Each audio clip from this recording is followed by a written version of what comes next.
Olá, muito boa noite. Começando mais uma edição do CJC News. Hoje é um dia muito especial aqui pra gente, porque, você sabe, sempre recebemos em alguns programas convidados, onde a gente interage, conversa, se aprofunda em assuntos que têm a ver com a nossa realidade. Por exemplo, hoje, em especial, vamos falar sobre ansiedade, depressão. Não estamos no Setembro Amarelo, mas podemos começar agora, pelo menos abrindo os nossos olhos e entendendo um pouco mais dessa psicopatologia. Por isso, aqui no nosso CJC News eu recebo a psicóloga Simone Rosa, que está aqui com a gente hoje pela primeira vez aqui no CJC. Sim. Bem-vinda, boa noite. Obrigada, Anderson, bem-vinda. Obrigada pelo convite, né? Me sinto bem-vinda. Boa noite a todos. Olha, Simone, a gente tem visto muitas reportagens trazendo o ponto dessa, infelizmente, né, do aumento de casos de ansiedade, depressão no Brasil. Né? E a gente pode estender isso para todas as idades, né? Independente de gênero, de classe, de nível econômico, né? De idade, não tem, infelizmente, não é uma coisa que atinge só um grupo em particular, que talvez facilitaria um pouco o processo, o tratamento, mas está para todo mundo, né? E a gente tem visto que isso no Brasil tem se destacado. Tanto que a gente conversava antes da gente iniciar aqui o nosso programa do alcance que hoje a psicologia tem, em que, de tanto se falar, você até usou uma palavra que eu gravei, existe uma resistência menor. Sim, as pessoas estão ficando menos resistentes, né? Eu acredito que por esse aumento absurdo de casos de ansiedade, e é interessante que a Organização Mundial da Saúde aponta o Brasil como o primeiro, né, nessa patologia. Então, como isso está se estendendo e, inclusive, impactando na economia. Exato. Na economia, né? Porque isso acaba afastando o trabalhador das suas atividades. Então, olhar para essa patologia está se estendendo mais, né? Acredito que tanto das autoridades, né, quanto das pessoas mesmo em procurarem o cuidado, a ajuda da sua saúde mental. A questão é que isso é uma máxima que vale para tudo. Quando toca no bolso, aí a gente dá atenção. Tocou no bolso da Previdência, uma vez que pessoas são afastadas do trabalho, elas já não rendem mais ou já não conseguem contribuir com a sociedade porque estão afastadas do local de trabalho, mas a Previdência precisa pagar esses meses ou o tempo necessário para se recuperar. Então, existem rombos econômicos causados por uma falta de atenção, de cuidado, de saúde. Psicologia, antigamente, era visto como médico de maluco, né? Você vai no psicólogo, você tá maluco, né? E no psiquiatra, então, eu costumo contar uma história que uma vez eu fui fazer um exame médico no hospital em Botafogo, que é conhecido como Pinel. Né? Um hospital referência, excelente hospital. Eu fui fazer um exame normal de nervo, músculo e tal. E quando eu cheguei, eu perguntei, onde é o hospital? Eu falei assim, é ali, ó, vai fazer algum curso? Aí eu, não, vou fazer um exame. Eu falei assim, por que tá ouvindo vozes? A referência que se tem né, é muito disso. E assim, Anderson, a gente vê, né, que as pessoas estão... A ignorância, no sentido da ausência do conhecimento, ela está se desconstruindo, né? Sim. Então, isso é muito bom. A gente teve aí no período da pandemia várias lives, né? Como as pessoas estavam full time em casa, em home office.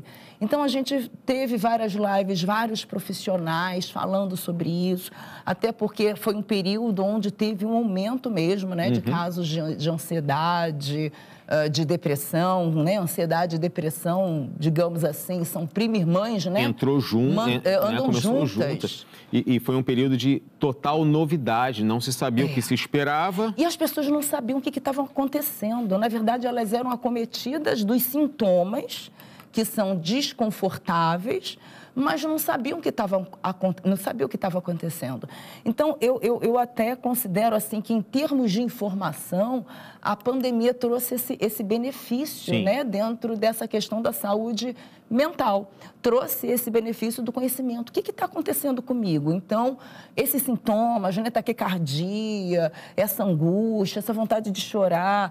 Então, foi identificando como um transtorno, vendo que realmente era uma doença e que, como doença, existe uma necessidade de tratamento. Exatamente. Né? E aí, essa questão, como você estava falando, né, do preconceito, né, que faz uma analogia, porque é maluco, isso tudo vai desconstruindo. Até porque os casos estão aumentando e a gente precisa se tratar, porque os sintomas são desconfortáveis. Né? A gente vai ver agora uma reportagem falando sobre a ansiedade e a depressão aqui no Brasil.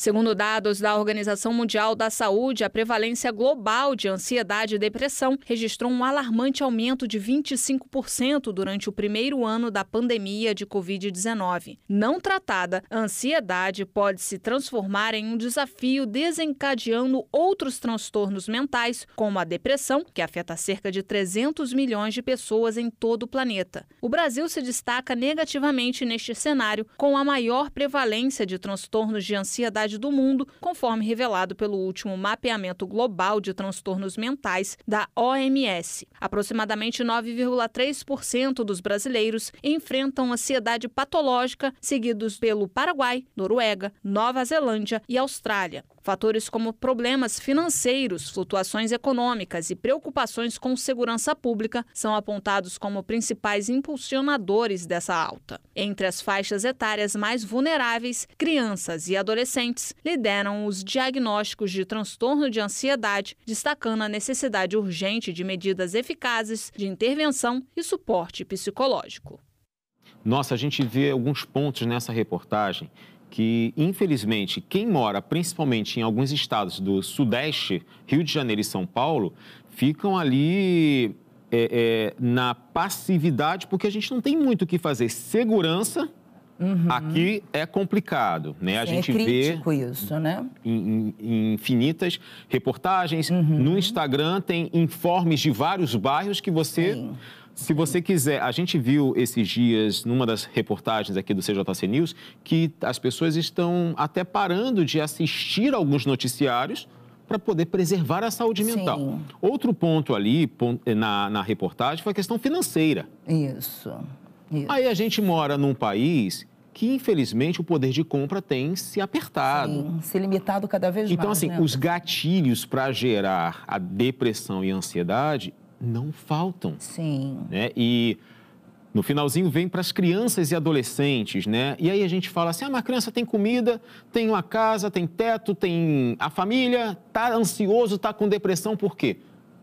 A gente sempre julga que é falta de alguma coisa, que é ter problemas que faz com que aquela criança, adulto ou adolescente, jovem, tenha depressão, mas são múltiplos fatores, né, que levam a isso. E o que pode você ser destaca? até fator genético, né? Sim. A gente também não pode destacar o fator genético. Então, a gente vê, assim, essa pressão, esse estresse do dia a dia, né? Como você apontou, essa questão da violência. É como se as pessoas estivessem a cada dia acordando. Eu até, uma paciente essa semana, né, falou exatamente isso que eu vou falar, que é uma realidade. As pessoas estão acordando com a sensação de ter que matar um leão por dia, sabe? Então, a ansiedade é essa tradução. É você ter uma necessidade de ficar em estado de alerta todos os dias. E o estado de alerta faz com que a gente ultrapasse esses sintomas de taquicardia, né, respiração ofegante, dor no peito, que esses são os indícios iniciais, né, o iniciozinho de uma ansiedade. E Anderson, eu queria assim, interromper só para dar uma explicação que eu acho interessante, porque a ansiedade ela é uma emoção. Todos nós temos, né? Então, é importante a gente destacar o que é ansiedade normal e o que é ansiedade patológica. Que seria um transtorno. Que seria o transtorno, que aí merece tratamento, né? Merece, talvez, até medicamento. Então, vamos lá para dar um exemplo e você vai me dizendo. Ótimo. Vou fazer uma prova na autoescola. Perfeito. Vou ficar ansioso. Isso aí. É recorrer a um tratamento ou é normal esse tipo de ansiedade? Normal, porque você está se deparando com um desafio, né? Está se deparando ali com algo que te ameaça, né? É como se você tivesse... Porque a tradução da ansiedade, desde os primórdios, digamos assim, é esse momento que você está se deparando com uma ameaça ou um perigo. Então, é natural que você tenha uma taquicardia, que você fique ofegante. Isso tudo é um processo natural do nosso organismo para se defender daquele gatilho, digamos assim, né? Surgiu ali, você tem que fazer alguma coisa. Perfeito, né? Perfeito. Apareceu... Estou caminhando, fazendo uma trilha, aparece uma onça num canto... Eu tenho que ter alguma atitude. Né? Ou desmaia porque deu um treco... Isso. Ou toma uma atitude. Aí vem a adrenalina, né? Que vai gerar todo esse instinto de ação, de sobrevivência né? Nosso, né? Então, ansiedade é natural. Agora, como que eu identifico que ela é patológica? Vamos lá, aí vai ser interessante. É quando isso já começa a me trazer o transtorno. Transtorno no sentido de atrapalhar a minha vida. Né? A minha vida interpessoal, nos meus relacionamentos, na minha vida laboral, né? Então, eu fico ansioso pela prova, mas não fico ansioso pela prova de me impedir de fazer a prova. Perfeito. Vou lá e faço a prova. Isso aí. Não é o transtorno. Porém, fico ansioso porque vi uma notícia na internet de assalto num ônibus. Entro no ônibus e começo a ficar com ansiedade.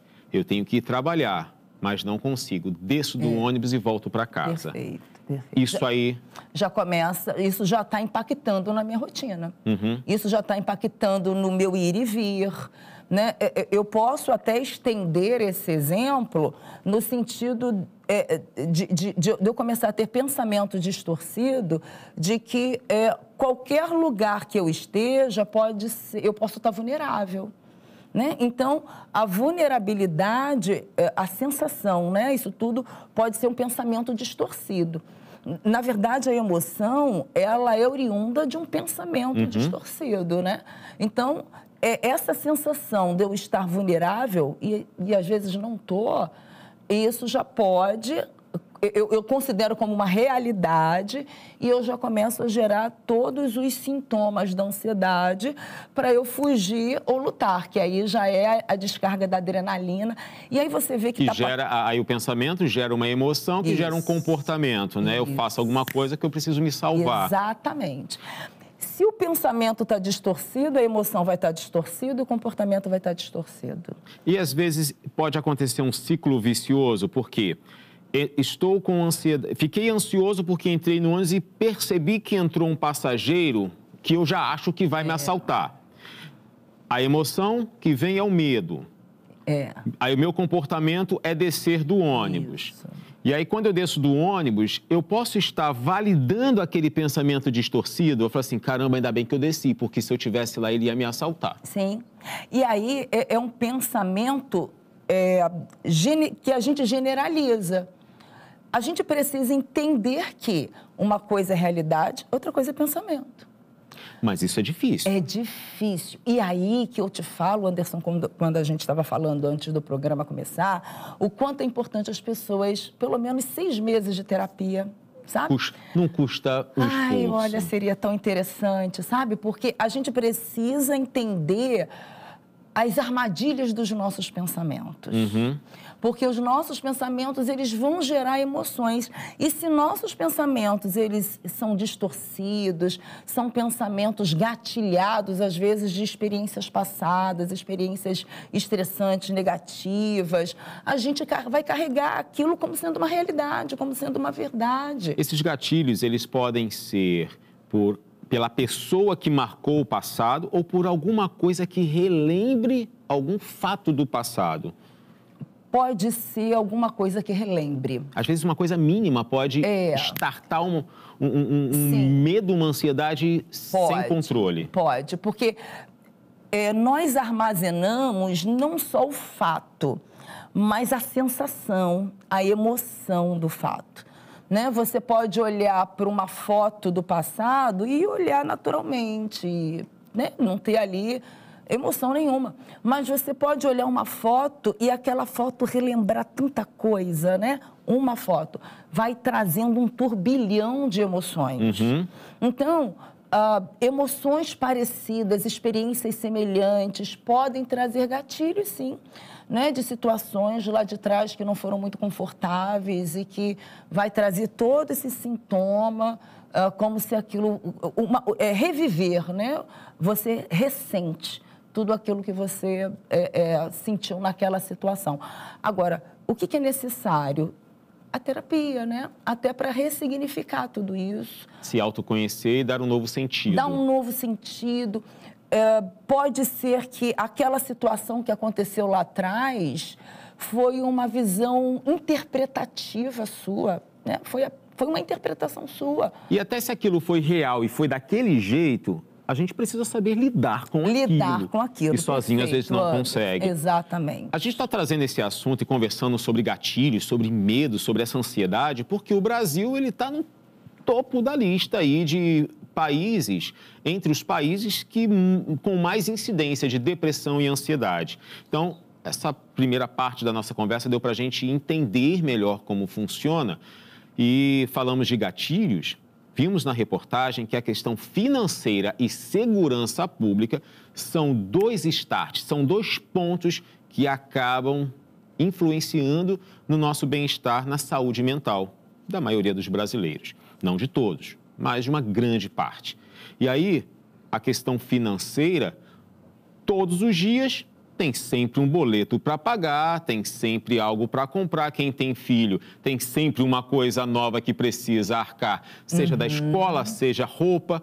Sim. Porque criança consegue perder roupa muito rápido, né? Né? Como crescem rápido, Pois é, né? Eu cortaria um pedaço da perna, assim, das duas, e não ia crescer tanto. Mas são...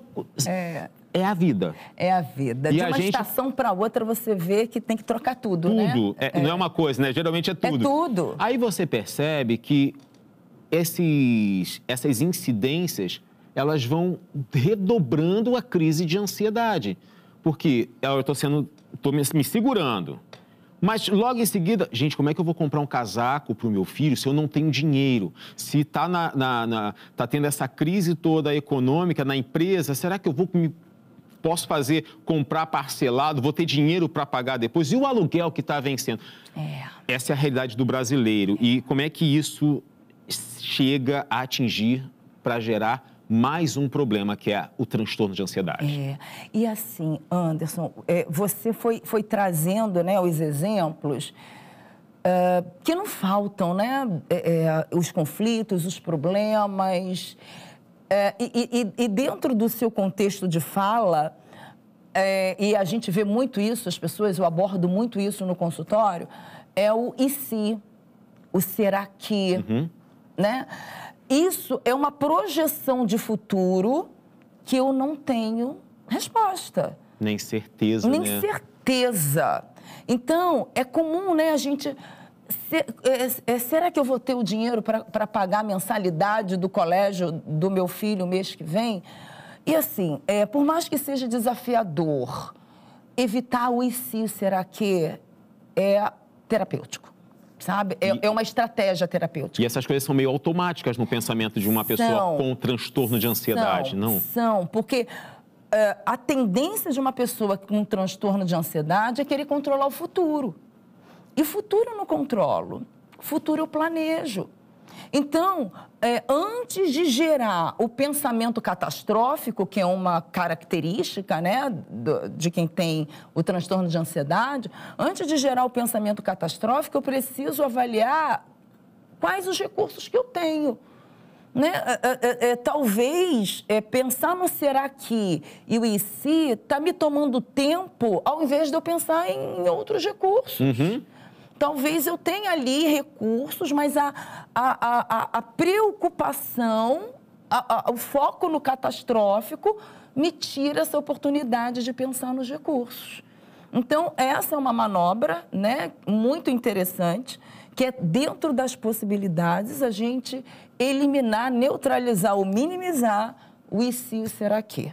E agora, focar mais nos recursos. A questão é que chegar nesse denominador comum para alguém que está com transtorno de ansiedade, que faz parte desse grupo, que sofre com essa patologia, sozinho, é quase impossível. É verdade. Né?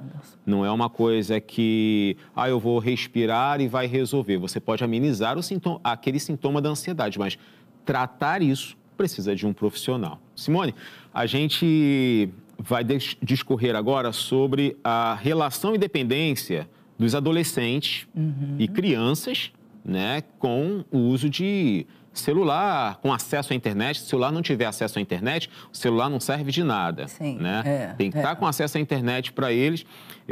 E assim, as crianças que a gente conhece, elas às vezes não conseguem falar o nome completo, mas sabem falar YouTube. Tem uma facilidade para isso. Eu costumo dizer, Anderson, que as crianças hoje nasceram com o DNA da tecnologia, né? Sim. Parece ali que um dos cromossomos está também... Mas existem pesquisas que dizem, né, que os nossos genes, quando passam para os nossos filhos, eles acabam puxando um pouco da nossa... Aí eu vou trazer, já que está na conversa de psicologia, eu vou trazer aquele inconsciente coletivo, né? Que se fala que vai passando de geração. Eu acho que isso ainda continua funcionando. E assim, a criança, principalmente, ela aprende muito por imitação, né? Total. Então, o que ela vê dos pais, os padrões, ela costuma repetir isso. Exatamente. Então, e a gente vê isso, né? Você está apontando, né? O objetivo é falar das crianças e dos adolescentes, mas você vai na rua, nos restaurantes, as pessoas não estão interagindo. Às vezes eu vejo, Simone, casais. Tá lá o camarada e a moça num jantar e os dois no celular. Eu acho que só justifica se ele estiver mandando mensagem para ela mensagem para ele. Aí ainda justifica. Aí nem justifica. Mas olha, né? Gente, tá vendo outra coisa. Não dá. Qual é a justificativa, qual é o motivo de estar ali naquele lugar, se na verdade não está inteiro ali, né? Exatamente. A pessoa talvez esteja ali de corpo presente, mas não está inteiro, interagindo no aqui e agora. Está só marcando o cartão, né? Ó, saímos para jantar, isso tá aí, feito. Exatamente. Mas, gente, nesses casos não surte efeito nenhum. E eu te digo até mais, talvez indo até para tirar uma foto, né? Só para isso, para botar também lá no Instagram, né? Para mostrar que foi num lugar legal. Então, parece que a vida está sendo conduzida assim, né? Eu estou me apresentando, a minha identidade socialmente está sendo construída a partir daquilo que eu mostro pelas redes sociais. Então, eu mostro aquilo que eu quero. Independente do que eu estou vivendo. Independente do que eu estou vivendo. Ali que importa, né? Com os filtros, né? Com todo aquele aparato que faz com que, através das redes sociais, o outro me veja de uma forma mais receptiva e cause ali, né, uma aceitação, né, uma receptividade também. Então, parece que é uma identidade virtual, digamos assim. E acaba quando a bateria do celular descarrega e você fica sem saber o que fazer. O uso de telas tem sido um agravante na ansiedade dos jovens. E é isso que a gente vai ver agora. Especialistas em saúde alertam para os impactos nocivos do uso excessivo de telas, como smartphones, tablets e computadores, na saúde física e mental. Estudos indicam que longos períodos em frente às telas podem causar problemas de visão, insônia, dores musculares e até mesmo aumentar o risco de doenças cardiovasculares. Além disso, o tempo excessivo em dispositivos eletrônicos tem sido associado a problemas de saúde mental, como ansiedade e depressão, especialmente entre os jovens. Os especialistas recomendam o uso moderado das telas e pausas regulares para evitar complicações à saúde. Aí uma pesquisa realizada pela BBC reuniu 10 participantes, adolescentes, que eles não ficariam sem celular, eles trocariam de aparelho.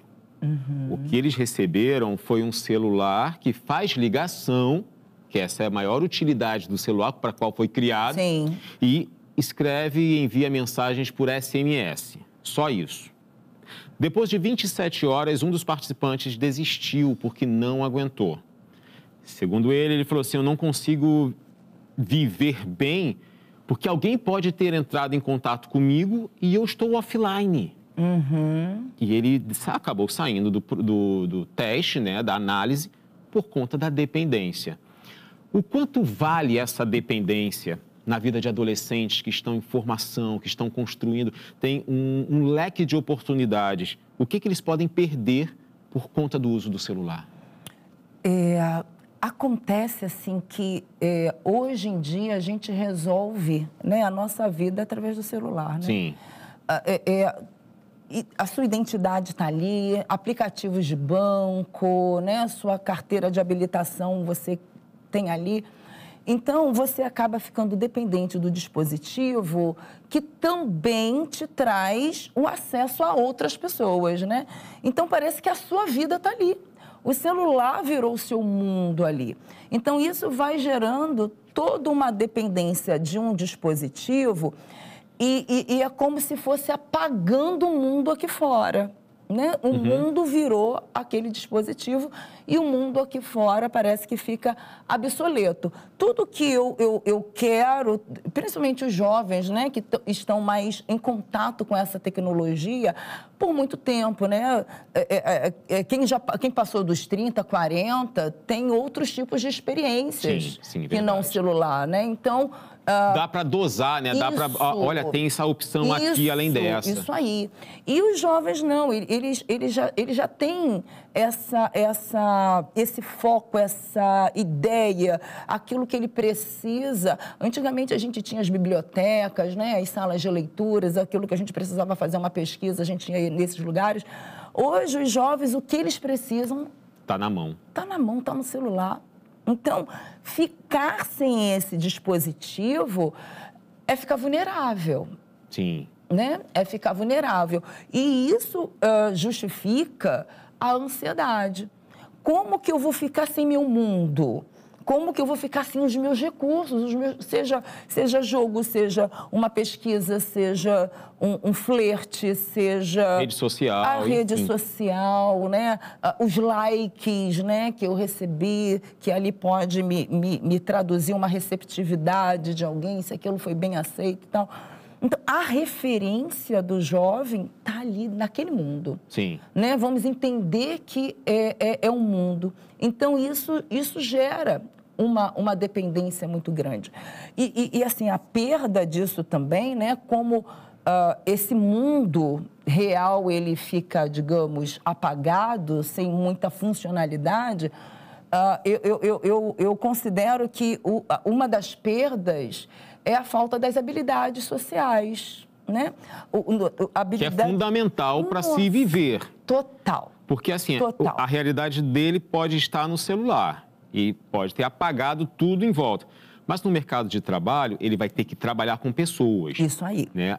Exceto aquele que trabalha na área de TI, que pode estar ele e a máquina ali, mas vai ter o contato com alguém. Isso aí, exato. Aí, dentro de casa, com a família, vai precisar ter as habilidades sociais para poder se relacionar com filhos, com pais, com amigos. Isso, né? Ninguém vive 100% e 24 horas no celular. Numa ilha, no momento né? que sair...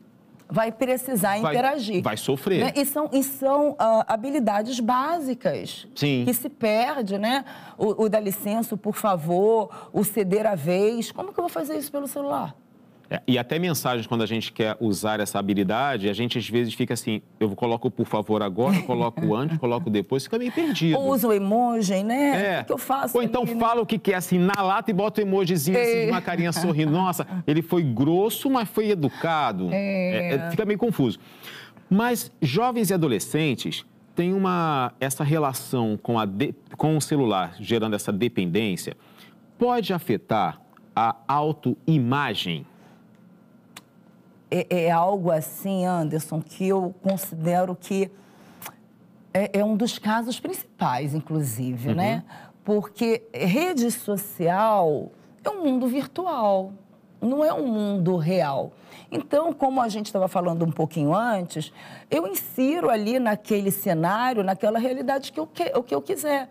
Eu já tive, assim, pacientes jovens, né, que apresentavam depressão, inclusive precisando de tratamento medicamentoso, porque o gatilho principal foi a comparação da sua identidade nas redes sociais com outras pessoas da sua idade.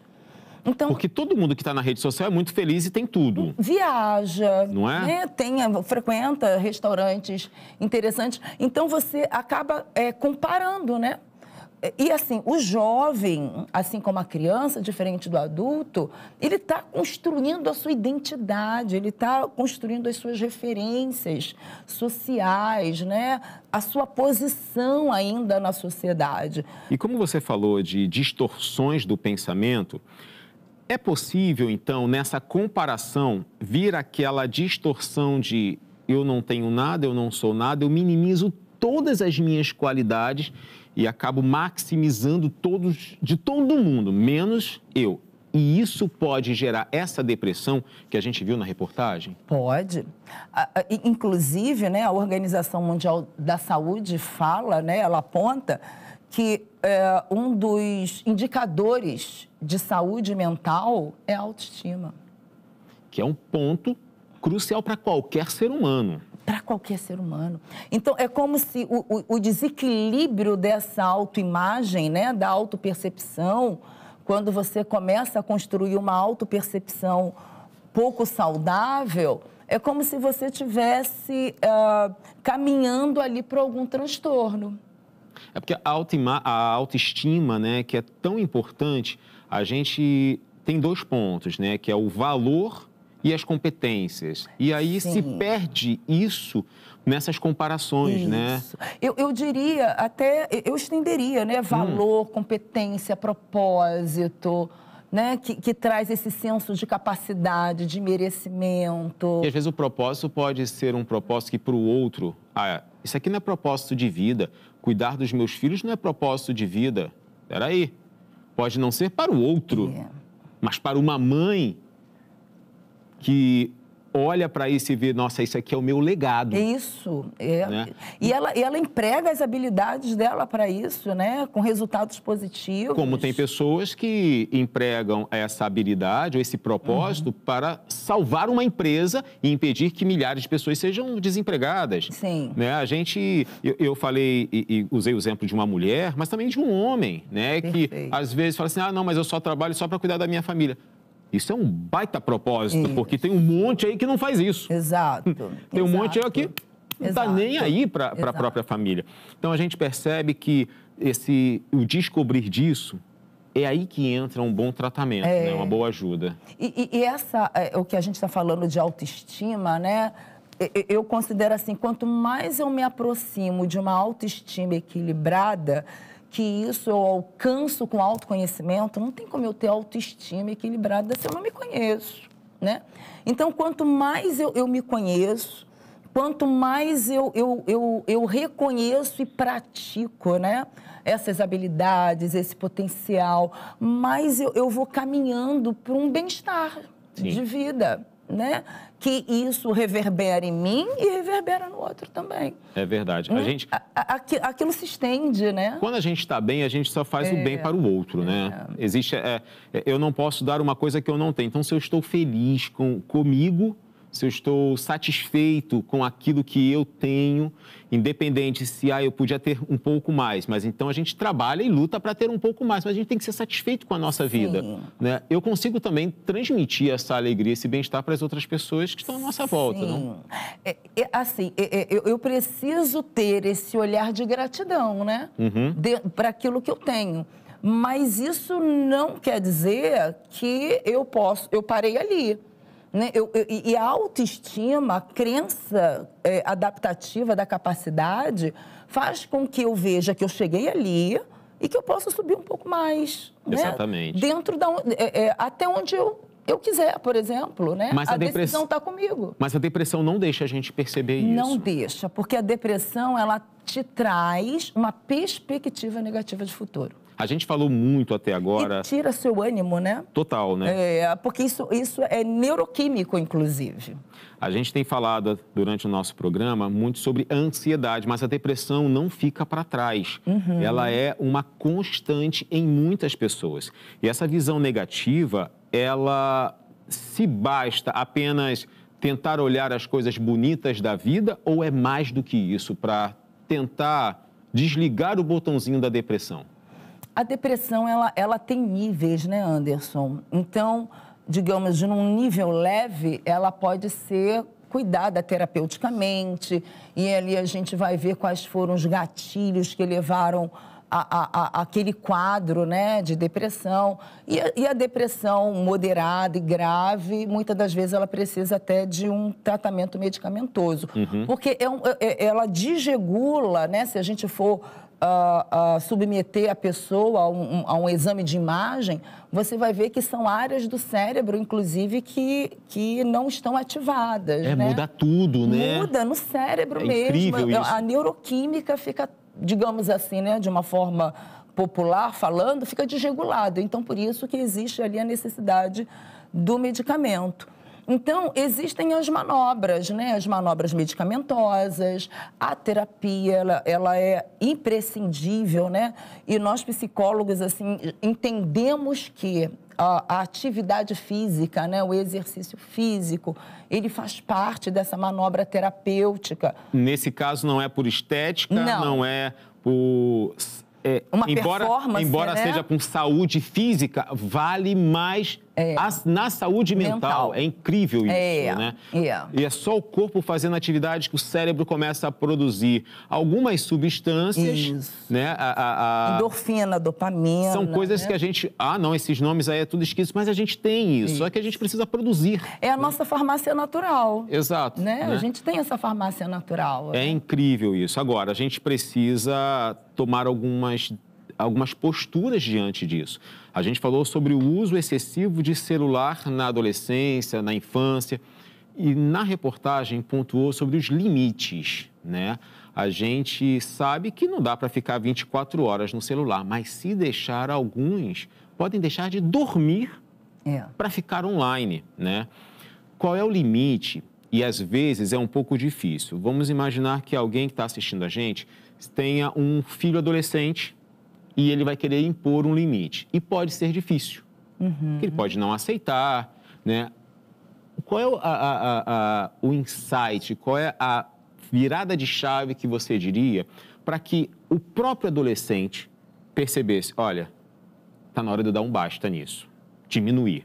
Talvez não parar, mas diminuir esse uso. O que você traria para servir de um alerta, assim, olha, quando isso acontecer, é melhor você tomar cuidado, porque você está beirando já o extremo?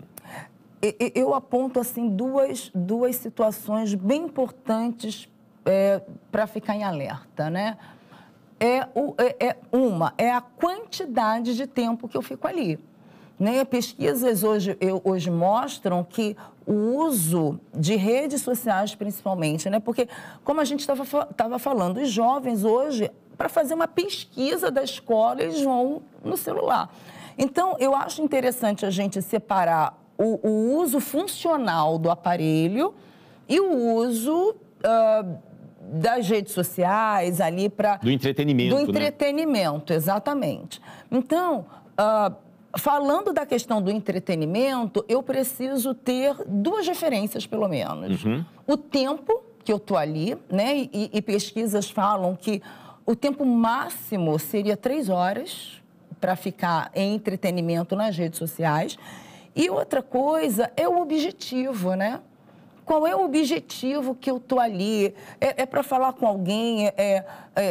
Que tipo de conversa eu estou tendo? Essa conversa, ela está sendo produtiva? Essa conversa, ela está trazendo resultados positivos? Ela está me levando para outros lugares, né?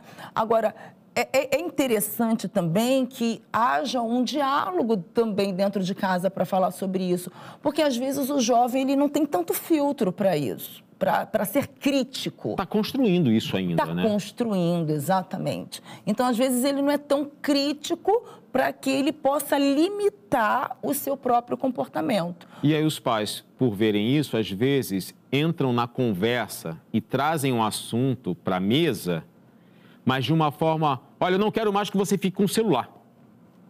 Eu vou pegar isso aí e vou tirar de você. Vai, às vezes, de um extremo ao outro. Não fala nada, ou quando fala de uma maneira sem permitir essa construção de pensamento crítico no adolescente, não? Sim. E assim, antes de eu falar, antes de eu julgar, eu tenho que escutar. Né? Não existe feedback sem escuta. Uhum. Então, eu preciso escutar. O que você está vendo, meu filho, né? Quais são seus interesses? Está falando com quem, né? Com quais coleguinhas você tem falado mais, né? Buscar ali com interesse, investigar, digamos assim, o que aquele jovem ele está fazendo no celular. Mas outra coisa que também eu considero desafiador é que os próprios pais fazem as mesmas coisas, né? Ficam horas no telefone. O filho está falando... pode ir. Não. Sim, exato. Não está ali também, né? Aí qual é, digamos assim, a autoridade da tua fala? Exatamente, para você trazer, né, o seu filho para essa realidade, né? Simone Rosa, olha, muito boa a conversa com você. Bom. Gostei bastante. Também gostei. A gente mergulhou aqui em vários assuntos dentro de ansiedade e depressão e a contribuição que a psicologia pode dar e como a gente pode despertar para isso, né? Mas, Simone, quem quiser acompanhar e ver mais conteúdos seus e procurar até você para tirar dúvidas e tudo mais, qual a sua rede social? Então, o meu Instagram é @SimoneRosaPsi. E tem lives, né? Tem várias lives, tem outras participações de programas, né? Tem ali conteúdos que falam sobre ansiedade, depressão, algumas orientações. E fora a busca no direct, né? Precisando de alguma orientação, pode me acessar, me acionar, que a gente está aqui para, né, cuidar da saúde mental, porque... Cuidando da saúde mental, a gente cuida da saúde física também, né? É um processo, né? É um processo. É um primeiro passo. Eu costumo dizer que a saúde começa pela cabeça.